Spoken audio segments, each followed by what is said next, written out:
Thanks, Keith. Okay, start. Okay. Hi, everyone. We're excited to be having our first career talk from the Professional Development Hub. And we're so glad to see so many of you on screen with us here today. We know our students, some of our alumni and our staff, and some of the guests of the School of Public Health, Faculty of Medicine at the University of Hong Kong. So welcome to all of you for joining us. And since today is actually the soft launch of the Professional Development Hub, we're actually giving away 5 new limited edition tote bags that has our School of Public Health logos on it. And so if you stay till the end, you can find out how to get one mailed to you. So we'll have 5 lucky winners for that. And if you haven't already joined our LinkedIn group for the Professional Development Hub, make sure you do, because a number of us will be posting different talks, different workshops, internships, as well as job opportunities. So please, it'll be great for you to get on there and just to be able to take a look at what we have for you here. And so I am Myra Chung. I'm from the Professional Development Hub as well. And beside me, we have Matt Friedman. Hello. Hello. And so Matt Friedman, he's the CEO of the Mekong Club. He's also the former Deputy Director of the United States Agency of International Development for Public Health in the Asia region. And he's also the former Regional Project Manager of the United Nations International Project on Human Trafficking. So Matt, we're really glad that you're here with us today. Happy to be here. And you have such a fascinating and inspiring career journey, and we're very grateful that you're actually here to share a part of that with us. Mm-hmm. So just so you know who we have in the crowd here, in a room we have students from the undergraduate Global Health and Development program. Mm-hmm. We also have students from the Masters of Public Health program, mm-hmm. and we also have some of our research postgraduates here with us. Right. And really the common denominator that brings us all together is our passion to impact health locally and globally. Mm-hmm. So just so that everyone knows how this will work is that we'll start off with an interview session, followed by a question and answer session moderated by Daniel Jades. And for the audience, if you have any questions along the way, please jot it down. You can either send it through the chat or you can raise your hand during the Q&A session. Matt will be happily answering your questions today. So back to the interview. So Matt, you've had tremendous public health field experience in Nepal, Bangladesh, in Thailand, and you've also carried that into the policy space regionally and internationally. And you also work with numerous governments and also international agencies. And now you're the CEO of the Mekong Club and have worked in over 40 countries in the last 30 years. Mm-hmm. And in between all that, you managed to publish 5 books. That's really amazing. And so speaking of books, thanks so much for sharing your book with me, the book, Where Were You? As we were preparing for this interview, because mm-hmm. that book, as I was reading through it, I actually found it very heart-wrenching to really read about your accounts of the sobering reality of modern slavery on the ground. But what I really loved about it is that it was very heartfelt and personal. Mm-hmm. And I really appreciated how you really shared about the lessons and also the challenges you faced while mm-hmm. navigating your career. So it's really rare to find an account like yours. So students, like after this talk, we'll share with you what these books are, and you can actually continue learning about this, because a big part of exploring careers is actually reading biographies as well. So since there's so much to talk about, let's just get started. Okay. So maybe we can start off with what you currently do. So right now you're the CEO of the Mekong Club. Mm-hmm. Where did that name come from? How do you get this organization started? Okay, let me talk about the organization and I'll mention the name. So the Mekong Club is an organization that works with the private sector in a positive, supportive way to help them to understand the issue of modern slavery so they can address it within their organization. Now, why would the private sector be interested in this? Well, banks have to be interested in this because the profits generated from modern slavery, $150 billion, if any of that illegal money gets into a bank, it's money laundering and they get fined. Manufacturers have to be concerned about this because they have supply chains, and in there may be sweatshops. Mm-hmm. And in those sweatshops, if anybody finds out, this could result in naming and shaming in newspapers. And hotels are concerned about this because they have supply chains and they have forced prostitution and various other things. So we sit down with these organizations, we teach them about the issue, and then we help them to identify what their needs are, and then we fulfill these needs. We develop tools, we develop trainings, we develop apps, and so forth. The reason why we came up with the name, the Mekong Club, is when we were setting this organization up, the private sector said, don't have in the name anti-this or human rights that, because it'll scare the private sector away. So the Mekong River goes through Southeast Asia, that's where we work, and club seemed like a gentle term, and so we called it the Mekong Club, and it doesn't basically offend private sector companies that would be afraid to be associated with a human trafficking organization. Wow, like in reading your book, you know, human trafficking is such a complex issue, and you use the word modern day slavery. I wonder if you can catch us up on how has human trafficking and modern slavery evolved over the years that you've worked in this area? Okay, so 30 years ago, we were seeing a lot of cases where girls from, let's say, Nepal were being trafficked to India, or from Myanmar to Thailand. And so when HIV/AIDS became an issue, and we were going into the brothels and talking to women who were in prostitution, after we talked about condom use and safe sex and everything else, we'd say, like, what's your issue? Why are you here?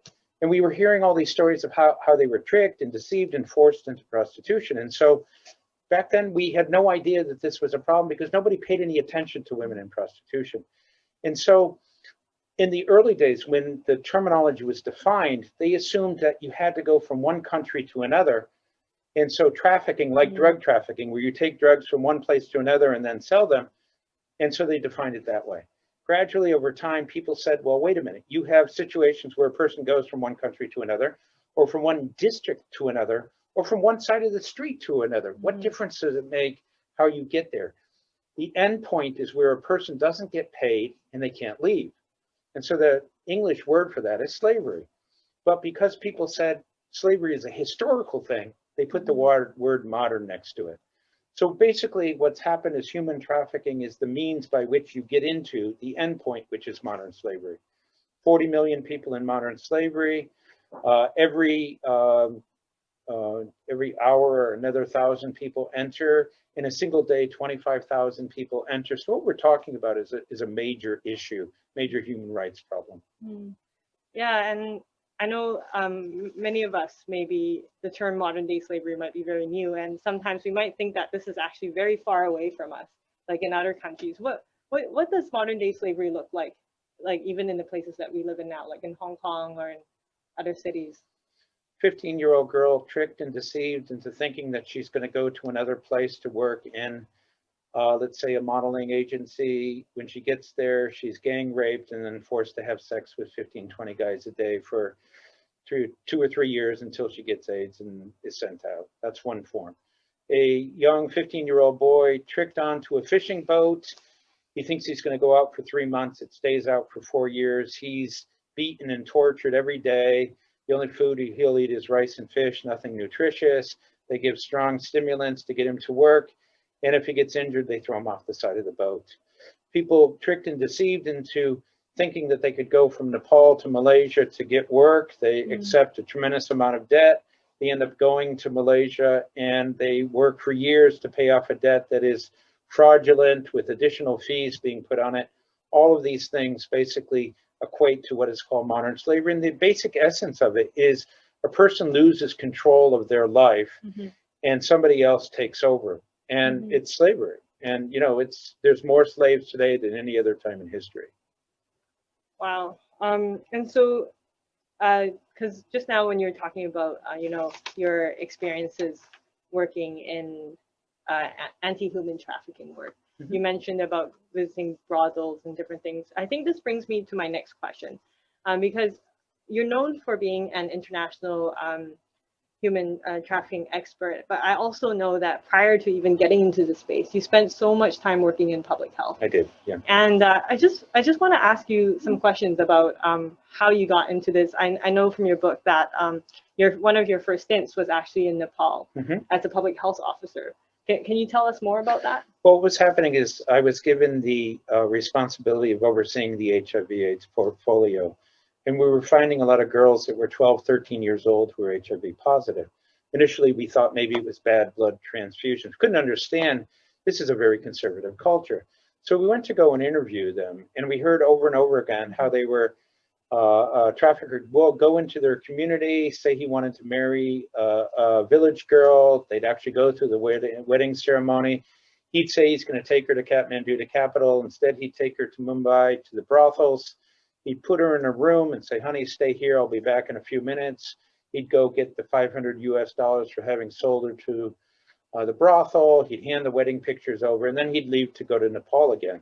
The man would then go into the room and say, guess what? Your husband just sold you to me, and you're going to be with 10, 15 guys a day because I say so. Many of these girls say, well, I'll kill myself before I do that. Madam takes out the photograph and says, it's your mom, your dad, your brother. You hurt yourself, we'll hurt them. And so then to make them into a prostitute, it's quite simple. You shame them. You bring in a professional rapist, and over a period of 2 days, you rape this 12-year-old girl maybe 30, 40 times until she just lays back and accepts this. So we were hearing this story over and over again. And every time I heard it, there's something about my DNA that it really bothered me. This was a cause that was very close to my heart. But the thing that put me over the line was I was invited to go to India to do checks of the brothels, public health checks. I had a police officer went into one of the brothels, and there was an 11-year-old trafficking victim. This girl saw this Caucasian guy, literally ran up and wrapped herself around me and said, save me, they're doing terrible things to me.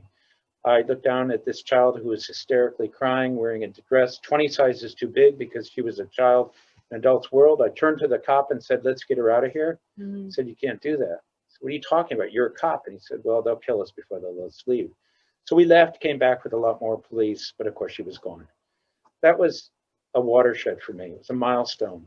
I just had that girl's kind of picture seared into my mind, and I did what a lot of activists do. I kind of surrendered to the fact that now that I know about this, this is what I'm going to do with my life. And 30 years later, here I am talking to you.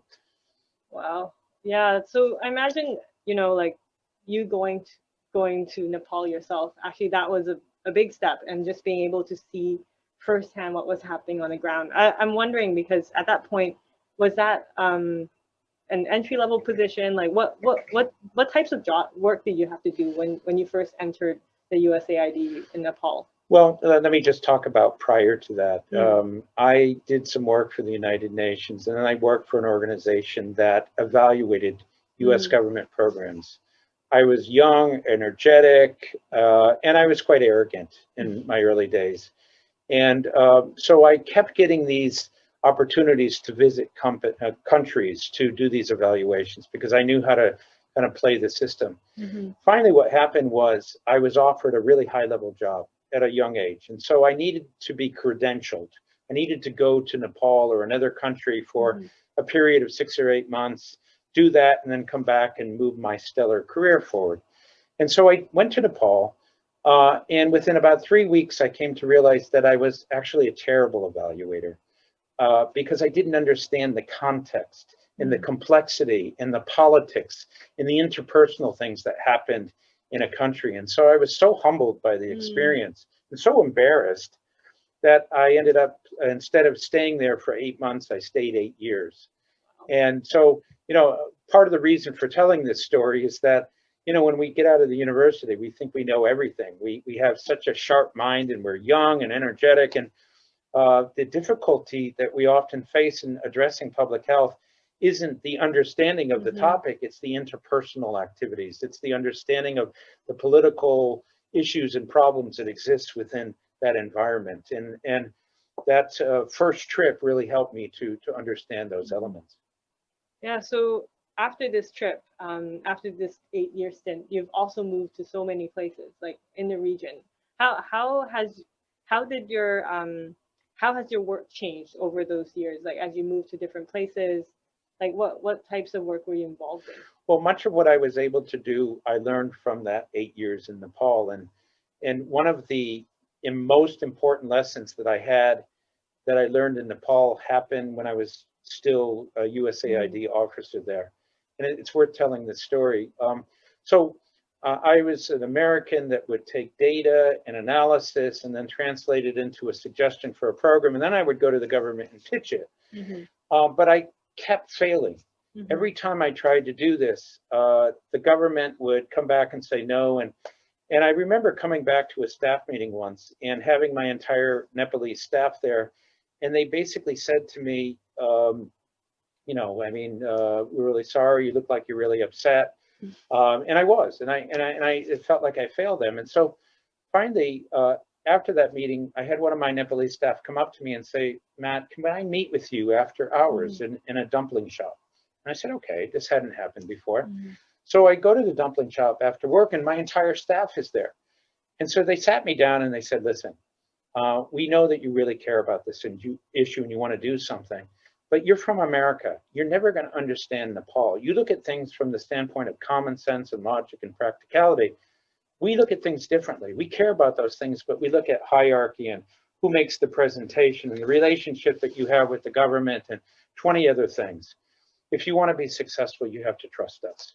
You know, we will negotiate what the outcome is, but you need to kind of rely on us. And so, you know, my feelings were hurt a little bit, but I listened to what they had to say. And so if we wanted to do a program, I would negotiate with them, and then they would go off and do what they needed to do. And so instead of going from A to B, which is the way an American do it, they would go to A to Z to T to F and then back to A and so forth. The point is they understood their country. And the lesson that I learned from this, that I kind of carried on to all of my other countries, was the importance of understanding the local context, trusting the people from those locations who don't always say things because either their English isn't good or they're intimidated, but they have so much to offer, so much relevant things to offer. And after that, and everything that I did afterwards, when I took it upon myself to support these people, everything changed. I was successful in everything, not because of anything I did, it's because of what they did. Wow, I can really relate to this, because when you work in a different culture, sometimes you bring in a set of biases, a set of ways of doing things that might not work in a different context. And so we have some global health and development students here, and some of them are actually going to go overseas to actually work on a 6-month capstone with different organizations. What types of advice do you have? Because a lot of the big organizations that are hiring people, they often look for a lot of field experience. You know, when I worked at the United Nations, there were different types of professionals. There were professionals who had on-the-ground experience and professionals who had never gone into the real world, but theoretically understood things. The ones that had the on-the-ground experience were the ones that I felt like were much more successful. My advice to people who are entering into international help is to start off in a very community-related situation. Get the experience, understand the politics, understand the barriers related to caste and religion and cultural norms, all of those things that take place. And it's the same type of thing that I say is, if a person was going to manage a restaurant, they should bus tables, they should be a waiter, they should be a cook, they should do all of those things. So if you're able to find an opportunity that gets you into the community level and gives you the lay of the land at every single aspect, then as you move to your next position, which perhaps is from a community-based program to a national program, and then maybe to a regional program, by the time you come to the United Nations or to a multinational, it's not theoretical, it's real. You can tell real stories about an experience that took place. You can relate the reason why you don't think a theory is going to work, because I was in this location and I tried that and this is why it didn't work. That kind of real experience is what makes the difference between a practitioner who is highly successful in making a program work and not. And the reason why this is important is you can have the best designed program, but if you don't have the right people, it can be unsuccessful, or a horribly designed program, but good people, and you can be highly successful. The best combination is when you have both of those things. And then you're talking about breakthroughs that can significantly improve and change and make things better around the world. Yeah, I'm wondering, like, do you have any stories that you can share about how your experience on the field has informed some of your more upstream policy work when you were working between governments and with intergovernmental organizations? Yeah, I mean, I think uh, we had the Ministry of Health approach us. And as a donor, we basically had to make decisions on how we spent money. In this particular case, they said they wanted additional storage space. They had hospital clinics, and when you go to the hospital clinics, they're completely filled with all kinds of stuff. And so they wanted us to give them something like $5 million to build additional space because those places were completely overrun. And so went down to the community level, visited 10 or 15 of those particular sites, came to realize that 90% of what was in there was junk, but they didn't know how to go through the paperwork to get rid of it. And so went back to the government, talked about this. They said, well, nothing can be done to address this. It's too difficult. So went back to the field again and actually rolled up my sleeve, went into one of these places, and I started cleaning it myself. And so I started taking the boxes and moving it. And for 30 minutes, these government officials didn't know what to do. There's this foreign expert that's basically cleaning and sweeping and everything. Finally, they jumped in and they went in there, and within 6 hours, we had the whole thing cleaned. And we went through the paper, we did everything. So we did this to three things, went back to the government and said, this is an example of what can be done. And we went from a $5 million to a $200,000 program. And the reason why this was important is because the $4.8 million could be used for something else. Mm-hmm. And so it demonstrates that on the ground type activities results in ways of being able to solve problems if you can actually get into the field and see things firsthand. Definitely. And I'm just wondering, because when you go on the field, you're working with a lot of different types of people. You know, like you're working with many differences, cultural differences, gender differences, like so many different different ways of doing things. I'm wondering, like, do you have any advice on what types of character traits or skills would be useful in working in these kind of contexts? You know, when I was in Nepal and somebody who had never been to Nepal came to Nepal, they'd come to my office at USAID and I would say, how long are you here for? And they'd say 2 weeks. And I say, I don't want to see you for 3 days. I want you to just go out there in Nepal, walk around Kathmandu, take a drive out to Pokhara. I want you to experience the country. Okay, because what often happens is people assume that their expertise, having been used in Kenya, can easily be translated into what's happening in Nepal, and that's not the case. You need to kind of understand the situation. The second thing is that you have to be super respectful to the people that you're working with. You know, there's this sense that if a person doesn't talk much, that they don't really have much to say. And the reality is it's either their English isn't very good or they don't have confidence or they feel intimidated by somebody from the outside coming in. But if you are able to get them to actually speak and talk about what the conditions are, they're the experts. They understand their country. They understand their people. And so listening and hearing what they have to say is one of the most important tools that you can have, is to find a way of immediately going out and before making determinations on what should happen next, is to go to a number of sites, experiment and experience it. You know, and another thing that I learned is because of all of the sites that I had visited over time, and because I had gotten this tremendous advice from the Nepalese people, I felt like if I went to a health facility with a group of people with me, we could improve the quality of what that facility was doing by 25% in 3 hours simply by passing the information we learned from other sites onto this location. And so much of what we kind of spend a lot of time doing is learning and applying, but always recognizing that it had to be applied within the context of that culture. And I can't emphasize that enough.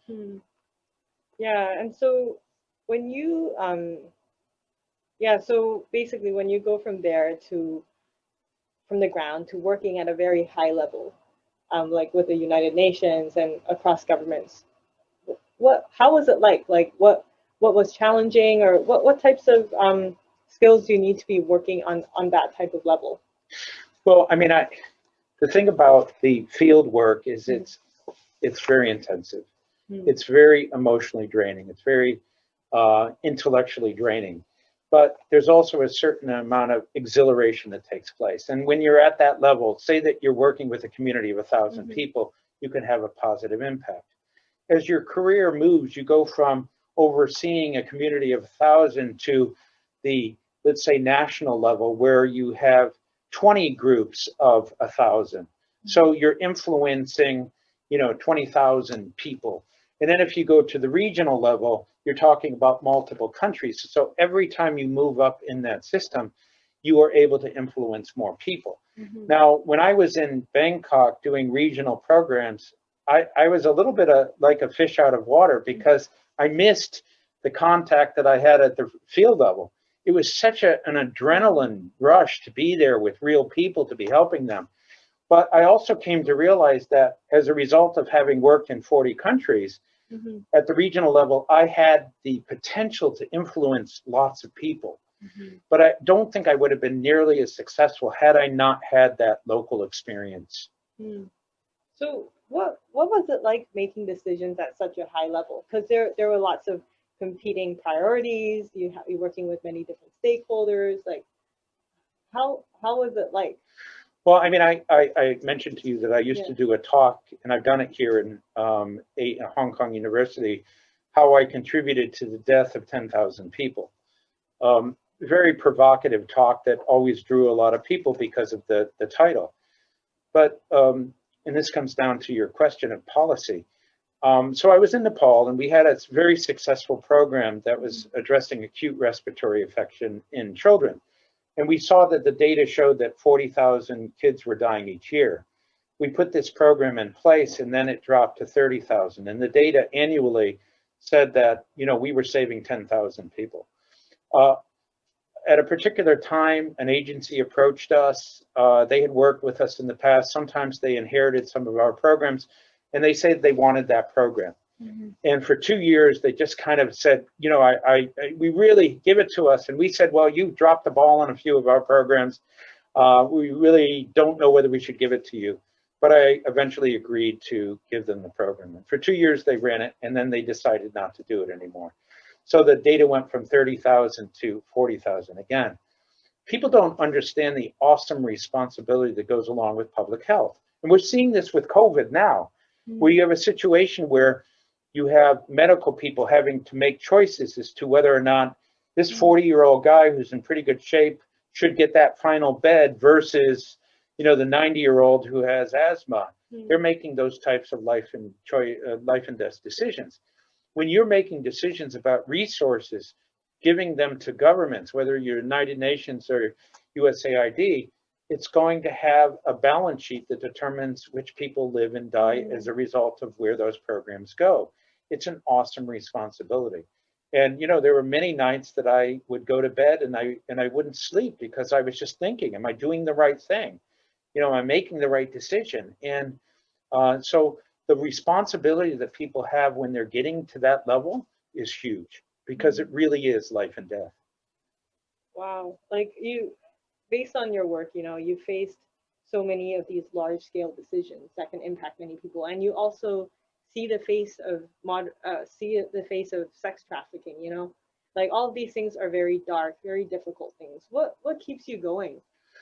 Well, I mean, over my career, I think I've crashed 3 times where I just got so overwhelmed and so bothered by the decisions that we had to make that it just burnt me out. And there were times when I said, I'm going to just turn my back on human trafficking. I'm not going to do it anymore.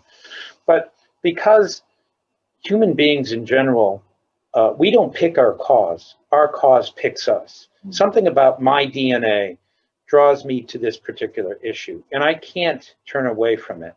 And so I would always kind of build myself up again until, I would go on for a period of time and maybe burnt out or not. Where I am now is I feel like I have put in the safeguards, the checks and balances in my own personal life to ensure that I have a support system to help me. And as a result of that, I don't find myself in that cycle anymore. And the way I look at things, even though out of 40 million people, the world helped 0.2% of the victims last year, which you would think would burn somebody out, I'm optimistic that there's a solution out there. We just haven't found it. And so as long as you can maintain that optimism, that in fact, we will eventually get to the point where we help people, that keeps me going. And so, you know, I'm able to continue kind of moving forward without having too much of an emotional problem anymore. So speaking of that magic bullet you were talking about, right now you have started the Mekong Club. And it's pretty fascinating how your career has evolved from working on a more local, like health authority level to like with USAID, and then you worked more in Nepal, like in many different countries, and then you worked with the United Nations, and now you're working across sectors and with private sector. Yes. What has made you decide to go work with private sector, and what does it take to engage with the private sector? Because they might have different interests, they might have different priorities.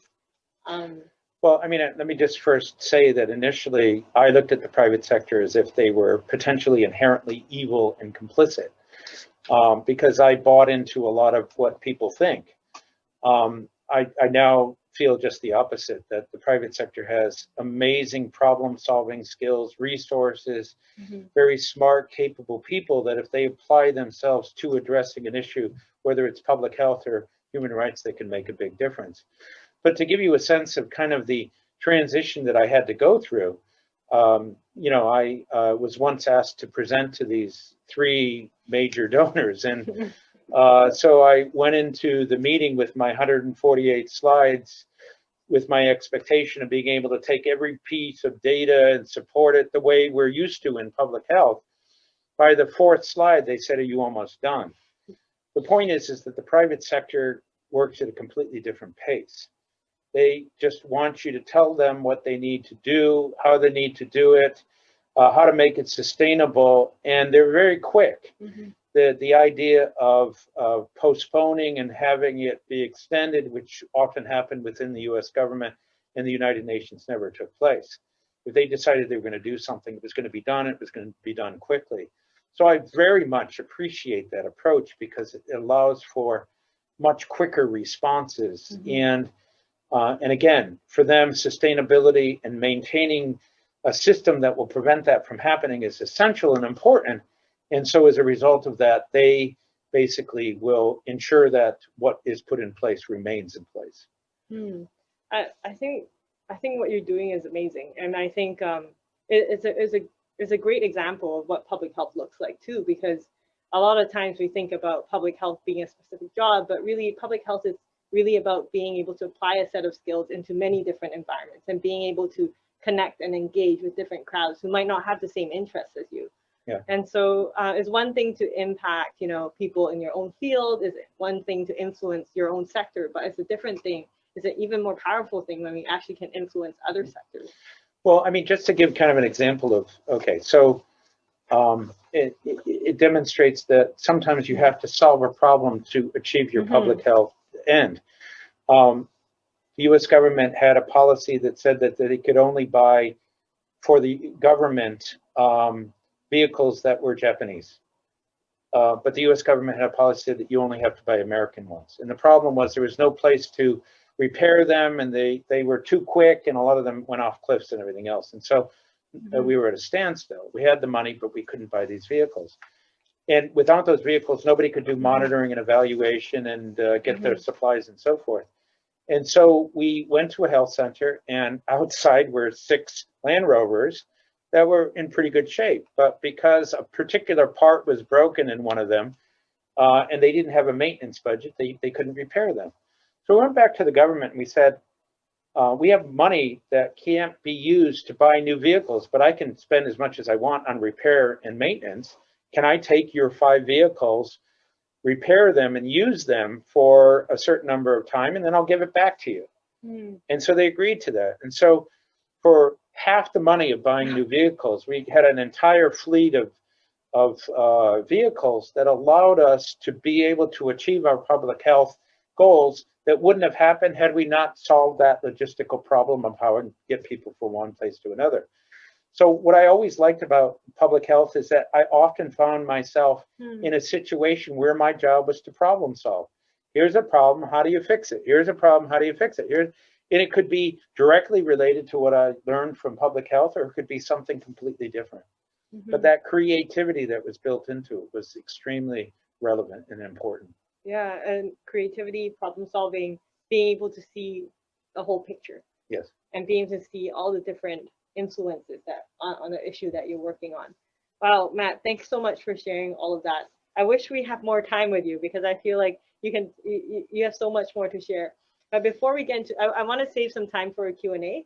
But before we get there, I do want to ask you because a lot of our students, you know, they're either in the Global Health and Development Program or the Masters of Public Health Program, and a common struggle in going in after this this program is figuring out what to do, because a big part of what draws people to public health is that desire to impact health in different ways. Yes. And so, unlike being a clinician where you can apply for a nursing job or like becoming a clinical doctor, public health, you can't really search for a public health job per se. So what advice do you have for students? What does a public health job look to you?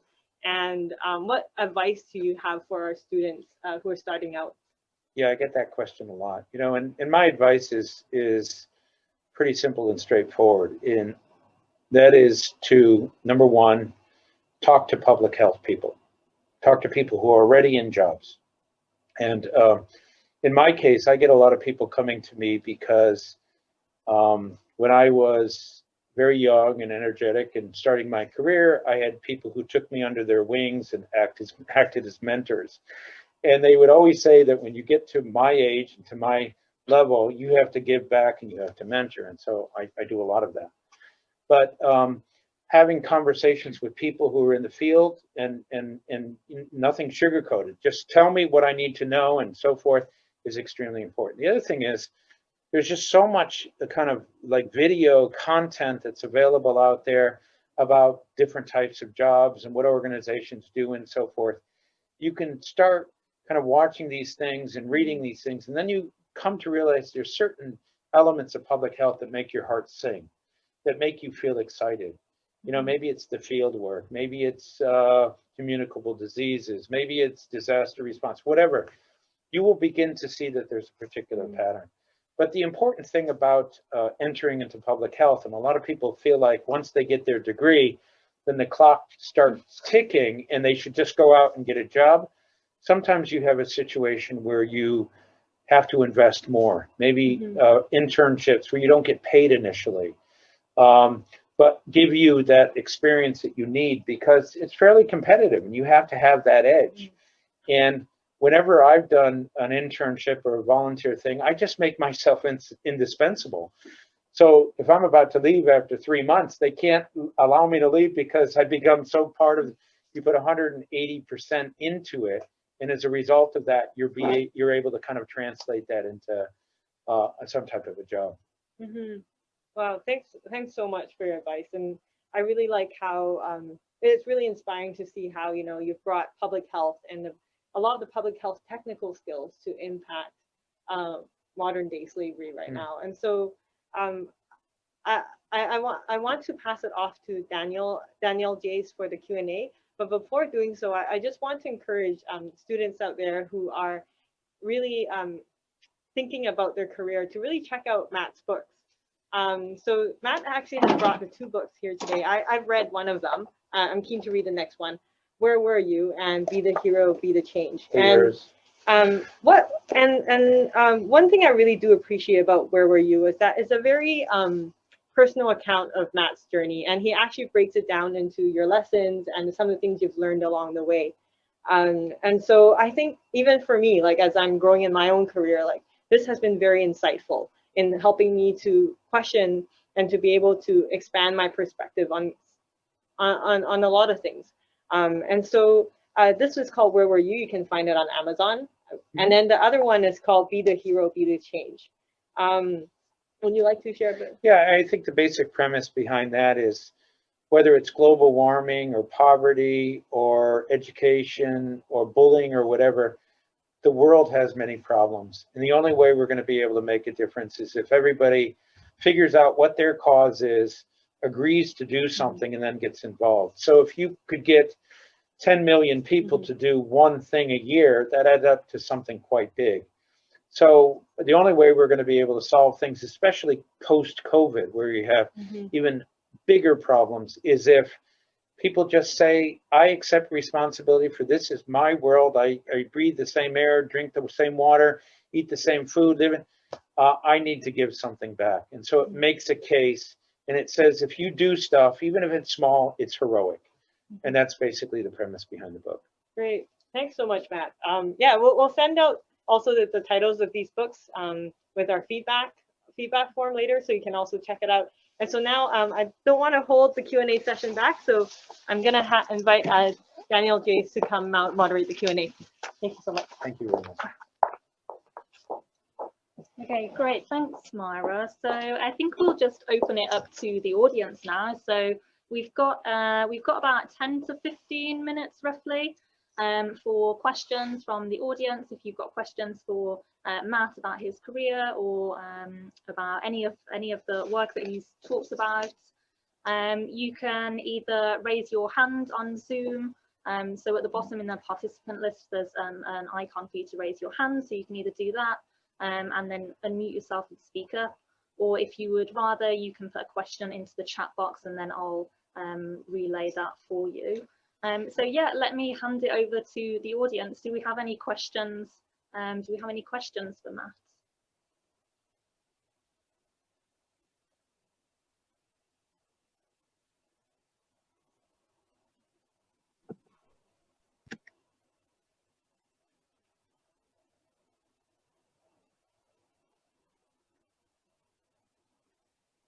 Okay, so we've got a couple. So so let me read these out. So so the first question is, what do you think has been the biggest factor that has contributed to your success?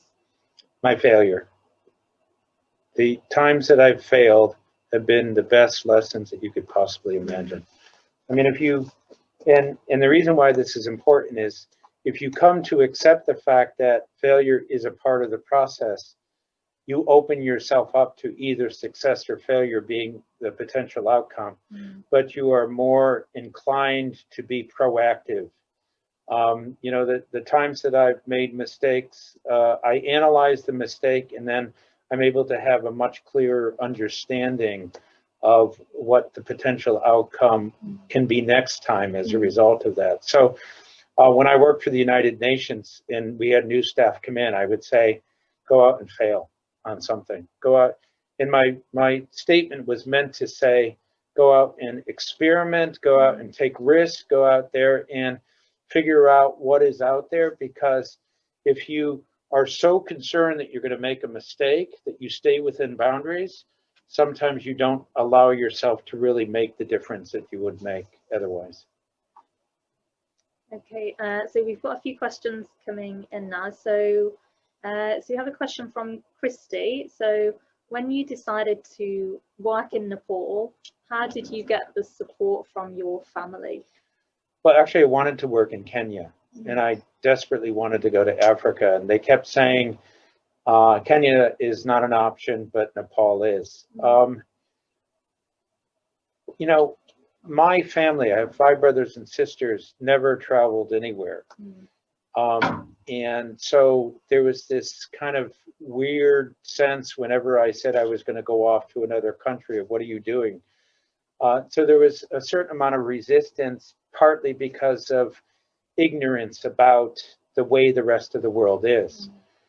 My feeling is, I grew up in the United States, is that many of the countries I visited 70 countries and worked in 42, are a lot safer, a lot more efficient, and a lot more easy to navigate than the United States. But I knew that because I had visited a number of countries to be able to come to that conclusion.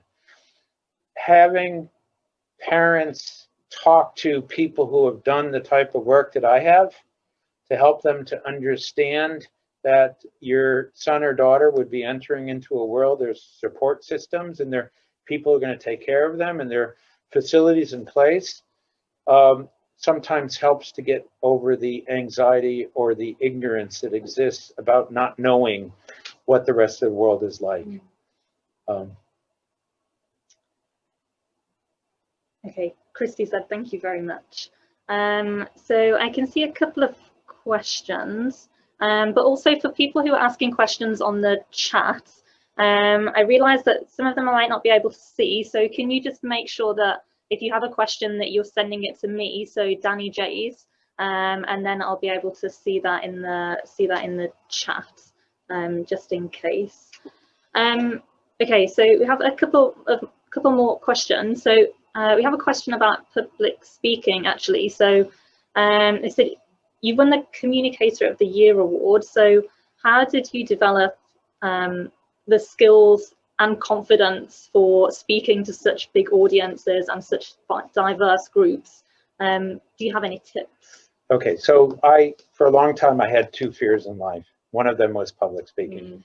And it's because of an event that happened in the 3rd grade where one of my teachers embarrassed me because I was doing a report on President Lincoln. I copied it out of the encyclopedia and I said, I didn't plagiarize. And she said, okay, well, read it to us. And so anyways, developed this severe fear of public speaking that lasted until about 15 years ago. But when you're doing this type of work, you have to kind of do a lot of public speaking. That's one way of helping to convince policymakers, to get points across, to educate and inform. So I finally just said, I just got to get over this. So if a volunteer effort for public speaking came up, one hand would go and the other one's trying to pull it down saying, don't do it. And, you know, so I just got in front of a group and I fumbled a little bit, but it's just through sheer kind of doing presentation after presentation that I finally got to a point where I went from being terrified of it to actually like being in front of an audience. And a lot of it is that we're fearful of being judged. You know, the audience wants you to succeed. The audience is there for you. There's never a time when an audience, and we know this because we don't necessarily judge people who are in public speaking. The point is to just get over yourself. And there are two skills that I think are essential in public health. One is public speaking. The other is being able to write. You need to be doing both. Now, I actually have 12 books in print, and I'm not what I would describe as a person who's a great writer, but I had to spend a lot of time in airports, and I had time, and I would just write, and I'm always surprised when somebody publishes my work. I don't think, you know, it's amazing or great or anything. I tell people, don't buy my books. It's not worth it. You make the decision for yourself. But the point is that anything that you fear, that should be what you run toward. Anything that prevents you from doing something because of fear, you got to get over those things. Whether it's writing, whether it's public speaking, whether it's anything else, those are the things that are going to hold you back. And so get over it. You know, just every opportunity you have to do public speaking, do it. And I promise you, by the 5th or 6th or 7th event, you will start getting over your fear and thinking very differently. The only other thing I'll say is that why people feel fearful is they don't prepare. Practice your speech. Say it 5 times before you do it, and you'll be successful for sure. Great. I think that's really great practical advice for students. So I have a couple of different questions here. So we have a question from Ariel. So she says, thank you, Matt, very inspirational talk. Aside from the experience you mentioned earlier, could you share a bit more about convincing policymakers or stakeholders to make the change they might be against or they might not support at the beginning? When I was doing a lot of my public health work, I would bring policymakers to the field. There's no substitute for actually being in a health post, being in a hospital, being in a community-based women's health program situation. If I want to change minds and hearts, I do that. With the private sector, I use virtual reality now. We have videos that show certain type scenes and they have to put a headset on. I can't get them to go into the field with me, but I can get them to watch that. And there's something about kind of experimenting with and being able to demonstrate what reality is that changes people. And I know this because when it comes to the work that we did with HIV/AIDS or human trafficking in Bangladesh, I would have senators and congressmen and women and so forth coming. And the only way I was able to get the money that I needed to do things was to bring them to where they needed to be to see this. It really is an effective way of changing people's behavior. So I have we're running out of time, so I have a few more questions, so I'll try and get through as many as I can. So I have a question from Ivan, and this was sent in advance. So he says that consenting sex work is often conflated with human trafficking. This could potentially deplete resources to combat human trafficking, and also potentially violate rights of sex workers.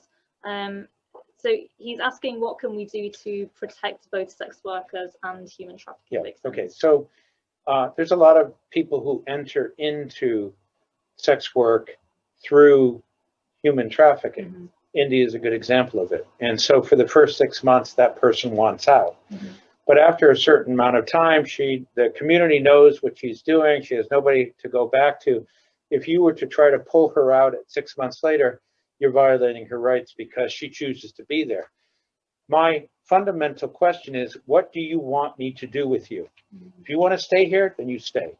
Okay? If you want out and you feel like you're being held, okay, I'm going to address that. The agency has to be with the person. Having said that, sometimes you have to have conversations with these people to figure out how much of their reason for not getting out is fear that we will be scarier than the people that we are, or threats and various other things. And so if a raid takes place, oftentimes we have a social worker, they take her away from the jail and the prison to a place where they can sit down, they have the conversation, and then a determination is made based on that. Okay, so we have one more question, and then I'm going to wrap up and hand over to Rima. So for the last question, so how can people be more aware of slavery in their own communities, and what can they do to support it? So what can people do day to day? Well, I mean, you know, there's two types of slavery that we're talking about. One would be sex trafficking. Mm-hmm. I was exposed hundreds and hundreds and hundreds of times to a 15-year-old girl who had been, according to herself, commercially raped 7,000 times, 10 tricks a day times 2 years. She was dying of HIV/AIDS, and she was angry and upset that to add insult to injury, not only did she go through that, but she's going to die, you know, as a result of that. And so the moral repugnance of people being in that type of situation, we should care about. That's one thing. And so just, you know, encouraging our governments and the United Nations and others to take this seriously to address this problem is important. The other is forced labor. And so a certain percentage of forced labor makes the shirts and the pants and the clothes and the food and everything that we have. You know, I encourage people to go online before they buy branded goods. Mm-hmm. See whether or not the company has a policy. If they do, send them an email congratulating them. If they don't, say, listen, I like your products. I'd feel better if you basically had something on there that demonstrated you care about this. You do it in a very positive, supportive way.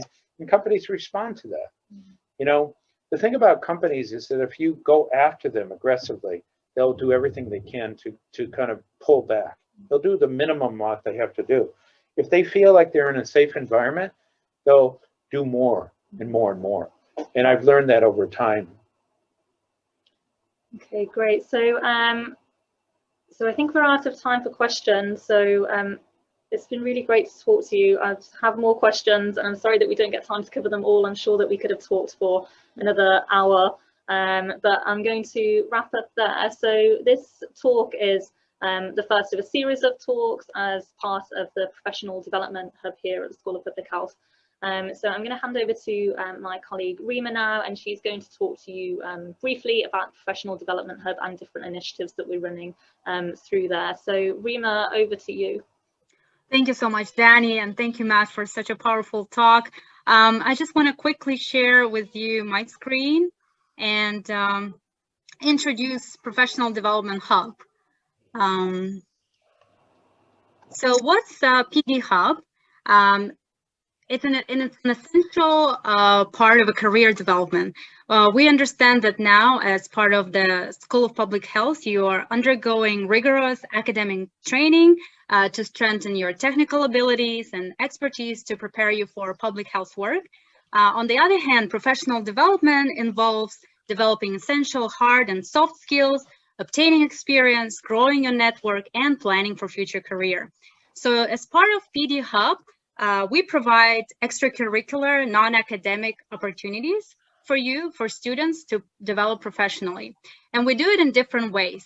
We provide career workshops, networking, volunteer, and internship opportunities. So what's going to be coming up? You'll hear more about coming career workshops as well as career talks. So who we are, in a team, we have Dr. Polly Wong, Ms. Myra Chang, Ms. Danny Jace, and me, Rima Tian. You can simply connect with us by emailing pdhub@hku.hk. But most importantly, we hope that you are either already part of LinkedIn group or will become a member of HKU-SPH Professional Development Hub. This is a place where we will share job, internship, volunteer opportunities, and as well as share career tips on, for example, how to prepare for an interview, how to write a cover letter or a CV, how to design a business card, and etc. We will also keep you updated about upcoming career events as part of PDHub or external networking events. And if you don't have LinkedIn, we really encourage you to be part of that professional network. And as a member of our group, you can share any questions addressed to alumni or your peers or to us as well. So for your convenience, if you have a cell phone next to you, please scan the barcode and you will be automatically directed to the LinkedIn page. So I'll give you just a few seconds. You can take a picture or you can join right away. And I'm going to talk about upcoming career talk, and it will be with Dr. Alexander. It will be on Tuesday, January 5th, 2021, actually, from 1 to 2:30 p.m. And we'll send you the registration link shortly after. As some of you may have even taken classes or will be taking classes with Dr. Alexander, because he's an honorary associate professor at the University of Hong Kong.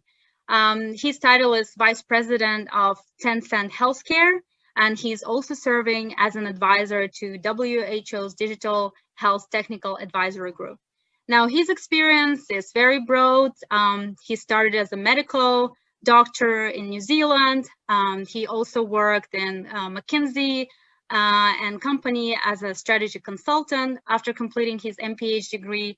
And after that, he joined the Gates and Foundation as a deputy director of the China country office. So, and now he is a vice president of Tencent Healthcare. So you can see that his experience is very broad. And as Matt just said, you really want to talk to different people and to learn more about what they do and get advice. And this is how you'll be able to understand perhaps what would be the best career path after your degree.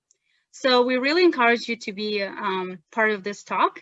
And without further ado, thank you so much. I'll stop sharing my screen and I'll pass it to Myra again.